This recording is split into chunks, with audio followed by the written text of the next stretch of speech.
इस वीडियो के अंदर मैं आपको क्विकली बताने वाला हूं कि अगर आपने यहाँ पे गोल्ड 20 खरीदा है या सिल्वर 20 खरीदा है, यानी गोल्ड या सिल्वर के अगर आपने ईटीएफ खरीदे तो इनकम टैक्स रिटर्न के अंदर उसकी रिपोर्टिंग कैसे होती है, साथ में उसके ऊपर ना टैक्सेस वगैरह यहाँ पे कैसे लगता है, कितना परसेंटेज ऑफ दी टैक्सेस लगता है, स्लैब रेट के अकॉर्डिंग लगता है या फ्लैट लगता है। प्लस अगर आपने गोल्ड के जो म्यूचुअल फंड होते हैं एफ होता है, उसमें भी अगर आपने इन्वेस्ट किया हुआ है, उसको बेचा है, उस पर प्रॉफिट कमाया, तो वो कैसे डिक्लेयर होगा, तो सारी जानकारी दूंगा। तो प्लीज पूरा वीडियो यहाँ पे जरूर देखिएगा। तो देखो, सबसे पहले तो हम लोग सिंपली गोल्ड के ईटीएफ और सिल्वर के ईटीएफ के जो होते हैं उसके ऊपर पहले बात कर लेते हैं कि उसके ऊपर टैक्स कैसे लगता है। तो पहले ना आपको होल्डिंग पीरियड यहाँ पे चेक करना होगा। तो सिंपली 1 साल का होल्डिंग पीरियड रहता है, यानी 1 साल के पहले खरीद करके अगर आपने बेचा है, मतलब अब मान लीजिए आज आपने यहाँ पे बाई किया और 1 साल के अंदर ही अगर आपने उसके ऊपर बेच दिया और जो भी आपको प्रॉफिट हुआ तो वो प्रॉफिट आपका सीधा सीधा शॉर्ट टर्म कैपिटल गेन कहलाता है। और इसके ऊपर जो टैक्स रेट है वो स्लैब रेट के अकॉर्डिंग लगती है। तो जैसे आपने देखा होगा इंडिया के अंदर हमारे अलग अलग स्लैब रेट चलती है इनकम के अकॉर्डिंग, 10% हो गया, 15 हो गया, 20 हो गया।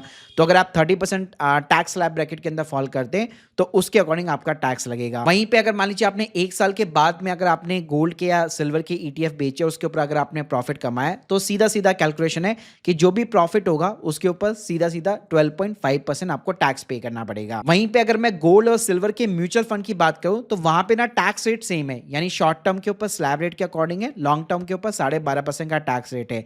बस डिफरेंस इतना सा है कि वहां पे जो होल्डिंग पीरियड है वो 1 साल की जगह 2 साल हो जाता है, अगर आप short term and long term को अगर क्लासिफाई करना चाहते तो इसकी रिपोर्टिंग के लिए आपको क्या करना है, कुछ इस टाइप का डेटा आप प्रिपेयर कर सकते हैं। वैसे ये टेम्पलेट जो आपको डिस्क्रिप्शन बॉक्स के अंदर प्रोवाइड कर दूंगा। तो यहाँ पे आपको क्या करना है, जैसे आपका पूरा इक्विटी शेयर का और इसके अलावा आपका पूरा म्यूचुअल फंड का सारे यहाँ पे कॉलम्स बने हुए हैं। तो आपने जो भी यहाँ पे एक मान लीजिए गोल्ड 20 बेचे या सिल्वर 20 बेचे, तो पहले सबसे पहले आपको पीरियड चेक करना है। तो अगर 1 साल के भीतर ही अगर आपने बेचा हुआ है तो सीधा सीधा ये जो शॉर्ट टर्म वाला यहाँ पे आपको स्लैब यहाँ पे बेसिकली दिख रहा है, उसके अंदर आपको सिंपली सेल वैल्यू और बाय वैल्यू डाल देनी है। और सबसे बेटर बात क्या है कि जब आप अपने ब्रोकर का भी स्टेटमेंट यहाँ पे डाउनलोड करते हैं तो उसमें भी उसको नॉन इक्विटी की तरह क्लासिफिकेशन की जाती है और वहां पे भी आपको जो भी गोल्ड 20 या सिल्वर 20 होगा उसका सेल वैल्यू और बाय वैल्यू देखने को मिल जाएगा। तो आपको सिंपली बस यहाँ पे ना वैल्यूज डाल देनी है कि कितनी यहाँ पे ईटीएफ की सेल वैल्यू है और टोटल कितनी बाय वैल्यू है और उसके ऊपर कितना प्रॉफिट एंड आपका कितना लॉस हुआ है। इसी तरह मान लीजिए अगर लॉन्ग टर्म है, मतलब 1 साल के बाद में बेचा है, तो सेम आपको सेल वैल्यू बाय वैल्यू डाल करके उसके ऊपर प्रॉफिट और लॉस यहाँ पे कैलकुलेट कर लेना है। अब रिपोर्टिंग कैसे होगी आईटीआर के अंदर तो वो दिखा देता हूं। तो आपको शेड्यूल कैपिटल गेन के अंदर जाना है। अगर आपका सिंपली शॉर्ट टर्म है, ठीक है, तो यहाँ पे इस केस के अंदर यहाँ पे अगर आप देखेंगे तो 5th नंबर का एक कॉलम मिलेगा। ध्यान रखिएगा 111 ए के अंदर आपको इसको इंसर्ट नहीं करना है क्योंकि ये नॉन इक्विटी के अंदर आता है। तो स्लैब रेट के अकॉर्डिंग अगर कोई भी चीज़ यहाँ पे टैक्स है तो आपको 5th नंबर कॉलम के अंदर आना है, आई बटन पे क्लिक करना है और यहाँ पे आप देख सकते हैं full value of the consideration. तो यहाँ पे आपको सिंपली जो है सेल वैल्यू डाल देनी है, मतलब जो भी गोल्ड 20 है या जो भी सिल्वर 20 है उसकी जितनी भी सेल वैल्यूज है वो आपको पुट कर देनी है।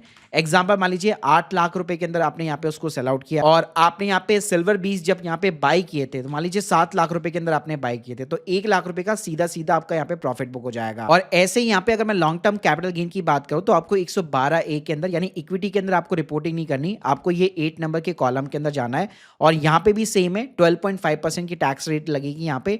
तो यहाँ पे भी अगेन आपको टोटल सेल वैल्यू यहाँ पे पुट कर देनी है और यहाँ पे भी आपको सिंपली बाय वैल्यू पुट कर देनी है। तो देखो यहाँ पे आपको वैल्यूज पुट करनी होती है, फिर प्रॉफिट है, लॉस है, चाहे कुछ भी है, दोनों चीजों के अंदर आपको यहाँ पे वैल्यू सिंपली पुट कर देनी है। अब इसका ना इंपैक्ट भी आपको सिंपली तरीके से दिखा देता हूं। तो देखो अगर 12.5% की टैक्स रेट लगने वाली है तो यहाँ पे आप देख सकते हो 112 के अंदर 1 लाख रुपए का अगर आपका गेन हुआ है तो सीधा सीधा 12,500 रुपए का आपको टैक्स भरना पड़ेगा। वहीं पे अगर मैं स्लैब रेट के अकॉर्डिंग बात करूं तो वहां पे स्पेशल टैक्स रेट काउंट नहीं करती।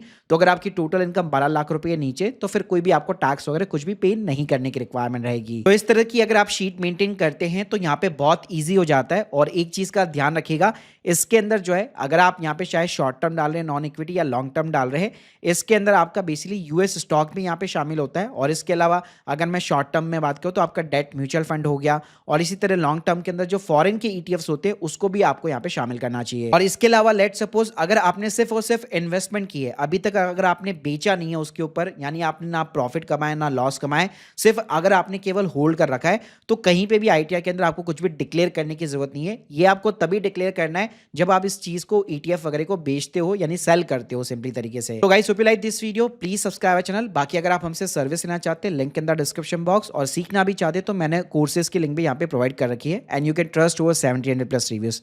Thank you guys. Thank you very much.